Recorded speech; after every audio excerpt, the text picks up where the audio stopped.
Dear friends, मेरा नाम doctor Faisal है।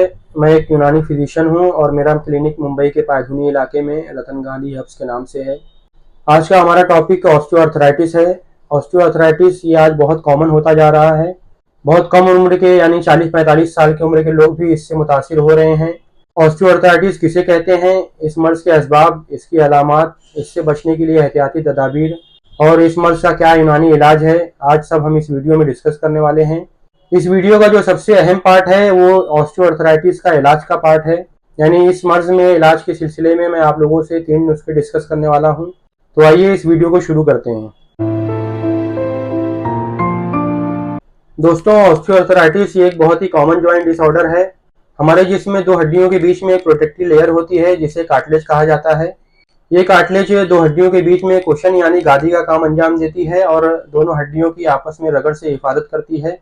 लेकिन कंटिन्यू रगड़ की वजह से या मोटे लोगों में कार्टिलेज पे दबाव की वजह से ये गादी घसना शुरू होती है और गादी घसने की वजह से दो हड्डियों के बीच का गैप कम होता है और हड्डियां आपस में रगड़ खा के वहाँ पे सूजन और दर्द पैदा होता है। इसे ही ऑस्टियोआर्थराइटिस कहते हैं।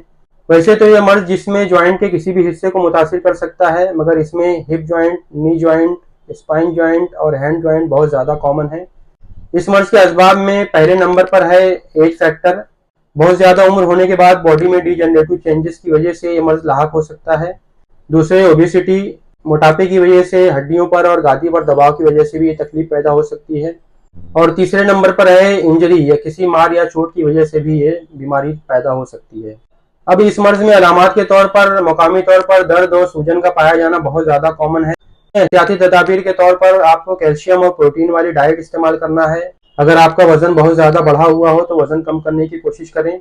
मोटापे के सिलसिले में मैंने एक वीडियो रिकॉर्ड की है, उसका लिंक डिस्क्रिप्शन बॉक्स में दे दिया है, वहां जा करके आप इस वीडियो को देख लीजिए। इसमें वजन को कम करने के लिए क्या एहतियाती तदाबीर है, क्या डाइट प्लान है और क्या नुस्खा है, मैंने वो सब बता दिया है, उसे आप फॉलो कीजिए। अब अगर इस मर्ज का पता हमें 40-45 साल की उम्र के आसपास लग जाए तो इस मर्ज का इलाज कर सकते हैं और इलाज मुमकिन होता है।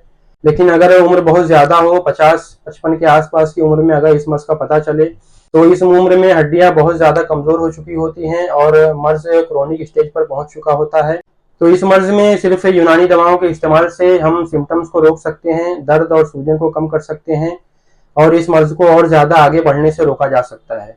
अब मैं आप लोगों को कुछ ऐसे नुस्खे बताने वाला हूँ जिसमें 2 तरह के खाने की दवाएं हैं और एक तेल है मालिश करने के लिए, जिससे आपको इस मर्ज में राहत मिल सकती है। हमारे पहले नुस्खे में कुल 4 दवाएं शामिल हैं। पहले नंबर पर है सफ़ेद मूसली, ये आपको 100 ग्राम लेना है। दूसरे नंबर पर है दिल्ली की सितावर, ये आपको 100 ग्राम लेना है। ये इसमें भी 2 क्वालिटी आती है, ये दिल्ली की सितावर के नाम से फेमस है। तीसरे नंबर पर है अजगर नागौरी, ये भी आपको 100 ग्राम लेना है। चौथे नंबर पर है मस्तगी रूमी, ये आपको अच्छी क्वालिटी की लेनी है और इसका वजन 50 ग्राम रहेगा। ये हमारा पहला नुस्खा मुकम्मल हो गया है। अब आइए दूसरे नुस्खे की तरफ चलते हैं। हमारे दूसरे नुस्खे में कुल 3 दवाएं शामिल हैं। इसमें पहले नंबर पर है सूरजजान शीरी, इसका वजन 100 ग्राम रहेगा। दूसरे नंबर पर है मुसब्बर, यानी जिसे एलुआ भी कहते हैं, इसका वजन भी आपको 100 ग्राम लेना है। तीसरे नंबर पर है पोस हलीला जर्द काबुली, इसका वजन भी आपको 100 ग्राम लेना है। ये हमारा दूसरा नुस्खा भी मुकम्मल हो गया है। ये दोनों नुस्खे खाने के थे। अब आइए लगाने वाले तेल के नुस्खे की तरफ चलते हैं। हमारे ऑयल के नुस्खे में कुल 3 दवाएं शामिल हैं। पहले नंबर पर है ये सतपुदीना, जिसे मेंथोल भी कहते हैं, ये 100 ग्राम लेना है। दूसरे नंबर पर है सत अजवाइन, यानी इसे थाइमोल भी कहते हैं, ये भी आपको 100 ग्राम लेना है। तीसरे नंबर पर है सत कापूर, इसे कैम्फर भी कहते हैं, ये भी आपको 100 ग्राम लेना है। दोस्तों, आइए अब इन तीनों नुस्खों की तैयारी और तरीके इस्तेमाल के बारे में समझ लेते हैं। शुरू के जो 2 नुस्खे हैं उन्हें आप अलग अलग सफूफ बना लीजिए और 00 साइज यानी 750 मिलीग्राम की कैप्सूल भर लीजिए। दोनों में से एक एक कैप्सूल सुबह नाश्ते के बाद और रात में खाना खाने के बाद गर्म पानी से इस्तेमाल करवाइए। और जो तीसरा नुस्खा है, इसमें 3 दवाएं हैं। इन तीनों दवाओं को किसी बोतल में भर लीजिए। उसके साथ कोई प्रोसीजर फॉलो नहीं करना है, ना उसमें कोई तेल मिलाना है, ना उसे गर्म करना है। वो खुद ब खुद आधे 1 घंटे में लिक्विड में तब्दील हो जाएगा।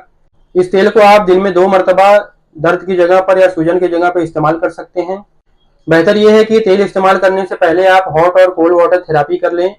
हॉट और कोल्ड वाटर थेरापी में आपको पहले दर्द की जगह पर गर्म पानी डालना है, फिर उसके बाद तुरंत जो है ठंडा पानी डालना है। अगर आप ये थेरापी करने के बाद ऑयल इस्तेमाल करते हैं तो इंशाल्लाह बहुत जल्दी आराम मिलेगा। अब आप लोगों से गुजारिश है कि इस नुस्खे को अपनी क्लिनिक पर बनाएं और अपने मरीजों को इस्तेमाल करवाएं। और जो लोग क्वालिफाइड डॉक्टर या हकीम नहीं हैं, वो लोग सेल्फ मेडिकेशन की तरफ ना जाएं। जब भी आपको कोई तकलीफ हो तो अपने करीबी हकीम या डॉक्टर से राब्ता करें और उसके मशवरे से ही कोई दवा इस्तेमाल करें। मेरी इस वीडियो को सब्सक्राइब करें, ज़्यादा से ज़्यादा शेयर करें और लाइक करें और मुझे दुआओं में याद रखें।